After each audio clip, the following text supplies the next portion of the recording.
Iniciando esse vídeo e... Putz, eu preciso gravar isso porque eu preciso romper essa parada de não conseguir gravar, ou gravar e jogar fora e não usar, né, o material. Mas a ideia hoje é, pelo menos, meio que, até sem escopo, assim, sem... Como é que chama? Roteiro. É começar a documentar algumas ideias e processos, problemas, enfim, todo tipo de coisa que aparece e que vai aparecer enquanto eu estiver querendo construir minha casa. Então, hoje, né? O que eu já fiz ou já avancei, eu e a minha esposa. Então, a gente já está mais avançado na questão do projeto, né? Eu contratei um arquiteto que vai fazer toda a parte do desenho, né? Tanto arquitetônico como da estrutura, mas eu já vou chegar lá o porquê que o arquiteto vai mexer nessa questão da estrutura. Mas antes disso, né, a concepção da ideia já começa, acho que várias etapas antes, vários processos antes. Então, desde o momento em que o terreno ou a ideia que a gente tem... Caramba, vamos lá. Então, o que dá pra falar? É do terreno, da escolha do terreno, mas antes do terreno tem que falar da escolha da vida, né? Então, vamos lá. Só que esse processo começa muitas etapas antes.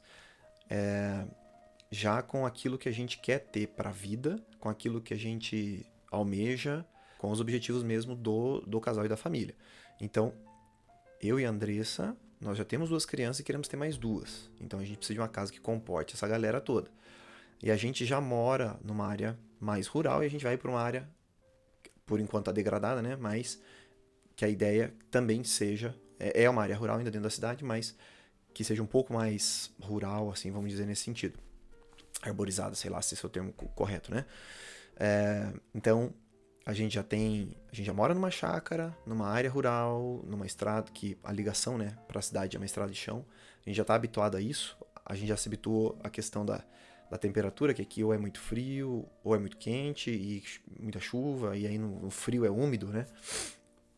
E a casa que a gente está hoje é uma casa... Eu não vou dizer que ela é mal executada, mais ou menos... Não vou dizer que eu chutei, mas assim, baseado na casa que nós temos hoje, e na realidade financeira futura, né, fazendo uma projeção futura, que tamanho de casa que comportaria bem a gente. Aí eu chego numa metragem X, né? Aí eu vou falar em outro vídeo, outra parte. E aí eu começo a detalhar. Então, bem simples, né? Abri um documento ali no Google Drive ali e comecei a escrever. Sala, o que tem que ter na sala? O que a gente... que a gente vê com bons pontos na sala, como que tem que ser o quarto, e aí, eu quero ter um closet, eu quero não sei o que, banheiro assim, banheiro assado, com essa coisa. Né? Vai ter lareira, não vai ter lareira, vai ter outra coisa, vai ter pórtico, vai ter área externa, vai ter sala, cozinha conjugada, ou sala, tudo separado, enfim. E aí eu documentei, assim, bem rascunho mesmo, né? Sala, tal, quarto, tem que ter closet, tem que ser não sei o que, a suíte tal. Então, que também eu vou especificar depois, ou nesse ou em outro vídeo, provavelmente em outro vídeo. Com esse documento, com esse levantamento, e isso assim, esse é um processo que não é rápido. Então é rápido eu sentar e escrever tudo que eu quero. Só que aí começa um processo de estudo, né, para saber se aqui, então eu quero uma lareira, tá? Mas faz sentido uma lareira? E se lareira que tamanho, né? E aí você vai pensar, aí você vai analisar, tá? Se a sala vai ter X metros quadrados, que tamanho de lareira que eu preciso? Porque afinal, ela vai estar lá por estética, por utilidade, ou pelos dois. Então eu preciso ter uma lareira dimensionada nessa realidade de sala. Você quer ter você vai ter X quartos, né? 2, 3, 4, 5 quartos, sei lá. Ok, então quanto mais quartos, mais banheiros, mais área como é que chama isso? Área de, sei lá, não é convivência? Corredores e tal, né? Área de circulação. E tudo isso aumenta a metragem da casa, aumenta a metragem da casa, aumenta custo, aumenta para o projeto, aumenta na hora, aumenta material e mão de obra. Então, tudo isso também é levado em consideração. E com o passar do tempo, você vai estudando, e aí você começa a voltar naquele rascunho, por isso que é muito bom fazer esse detalhamento do que você quer, por mais que seja um sonho, por mais que seja uma coisa meio alucinante, assim, tipo, nossa, eu quero que tenha isso aqui, uma garagem para 5 carros, né, sei lá. E você nem carro tem. Mas beleza, aí você vai estudando e vai entendendo que às vezes aquele sonho não é uma necessidade, é uma coisa muito supérflua, né? Então você começa a tirar coisas e colocar coisas e mudar e incrementar algumas coisas. Por exemplo, uma das coisas que é muito, eu acredito ser muito importante aqui, por exemplo, a área onde a chácara tá hoje, não é essa que eu tô morando, mas aqui eu tenho, que eu comprei o terreno, não tenho água encanada, né? Água da concessionária da Sanepar aqui no Paraná. Então eu preciso de soluções para água. E aí, pô, é ali semanas vendo vídeos, estudando, lendo materiais sobre água. Parece uma coisa boba, né? Tipo assim, você abre a sua torneira e tem água, né? Para quem não entende nada assim, tipo de como funciona essa questão de infraestrutura e tal, é muito simples, né? Parece que eu abro ali a torneira e beleza, a água tá ali. Mas não é assim que funciona. A concessionária não traz. Na verdade ele traz, né? Só que é o custo, porque eu tenho que fazer. Eles me dão 20 metros lineares de tubulação e de serviço para tubulação, né? Escavar e puxar os tubos. Só que da área onde tem água hoje até a área da minha chácara, vai dar... Eu acho que dão mais de 200 metros. A gente tá falando de um custo bem grande. Pra quê? Eu vou puxar um caninho lá pra levar água da concessionária. E aí você começa a estudar. Vale a pena fazer um poço? Tá, e mas aí, que poço? Um poço caipira? Um poço semi-artesiano? Um poço artesiano? Tudo isso tem um custo, tudo isso tem prós e contras. Depende do tipo de solo, e aí você tem que fazer sondagem, e aí tem uma empresa que cobra mais, cobra menos, que cobra o orçamento, que não cobra orçamento, enfim, é uma loucura.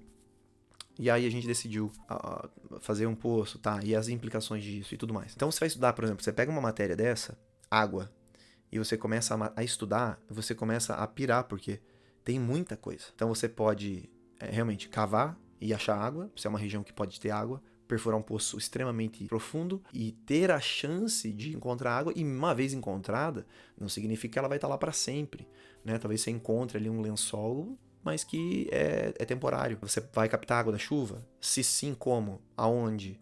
Essa água da chuva vai servir para quê? Aonde a água vai ser armazenada? Né? Então, beleza, eu cavei um poço. Você vai fazer toda hora a extração lá do fundo para jogar para tua casa? Ah, não, vai ter uma caixa d'água. Aonde? Interna e externa? Que tamanho?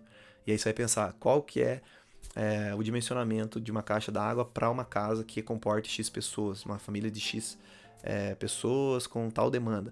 Então, olha que engraçado, né? Aquele passo a passo, vamos colocar assim, aquele descritivo do projeto, você começa a pegar as ramificações daquilo e é uma coisa sem fim. E veja, a gente está falando só do planejamento e agora eu entrei nessa questão da água. Então olha como é complexo, né? E uma casa envolve muitas matérias. Eu poderia voltar antes e detalhar isso, né? A escolha do terreno, localização, como que funciona. Por exemplo, uma coisa que a gente observa muito é a relação frio-umidade, que é o que a gente mais vai sofrer aqui. Como que estão dispostas as árvores no terreno, né? Eu posso fazer manejamento disso para derrubar umas daqui e colocar outras em outro lado. Por exemplo, no terreno tem água, né? Tem um riacho que corre lá. E aí, o que eu posso fazer com esse riacho? Aí entra a questão de leis, a questão da parte ambiental.